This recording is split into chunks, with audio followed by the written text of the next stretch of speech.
آموزش 4 مدل مزه‌دار کردن مرغ، یکی از یکی خوشمزه تر. با اکوکوک همراه باش. قبل از هر چیزی دکمه سابسکرایب و زنگوله رو بزنید تا بریم سراغ آموزش امروزمون. ابتدا برای هر قسمت به نیم کیلو مرغ خرد کرده نیاز داریم.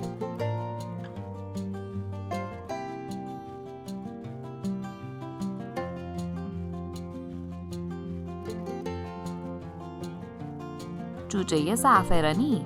اول مقداری عصاره زعفران به مرغ‌ها بزنید و یک دست کنید.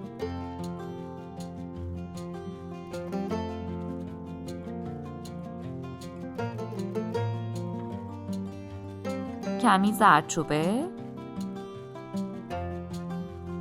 پودر گشنیز، یه حب سیر رنده شده،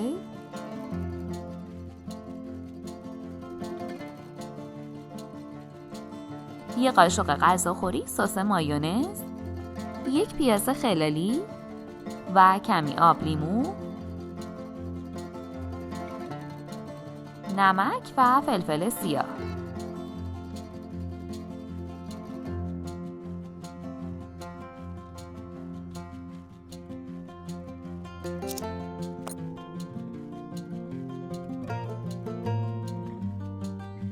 جوجه چیلی، یه قاشق غذاخوری سرکه انگور، یه قاشق پاپریکا، یه قاشق فلفل تند، پودر سیر، پودر پیاز، پودر گوجه، سس کچاپ تند، روغن زیتون، نمک و فلفل سیاه.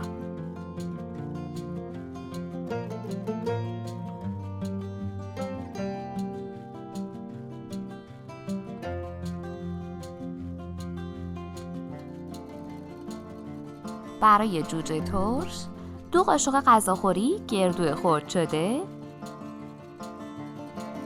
1 قاشق غذاخوری رب انار، 2 حب سیر رنده شده،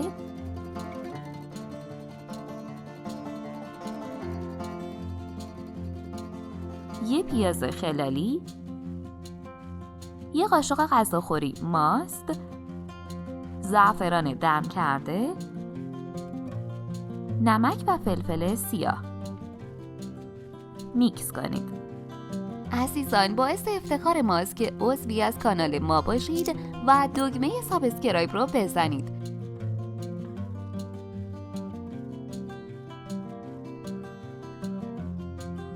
مرغ خردل و گشنیز. 1 قاشق غذاخوری سس خردل، 1 قاشق غذاخوری عسل،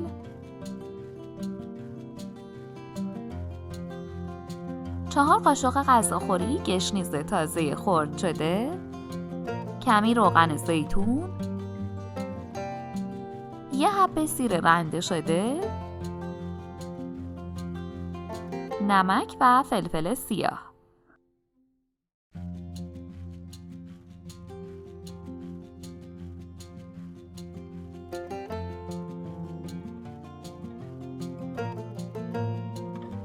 بفرمایید، طعمشون واقعاً بی‌نظیره، یکی از یکی لذیذتر. دوستان عزیزم، ممنون میشم نظراتتون رو در مورد این آموزش بنویسید و یا اگه سوالی دارید داخل کامنت ها حتما بپرسید. ما به تمام سوالات شما پاسخ میدیم.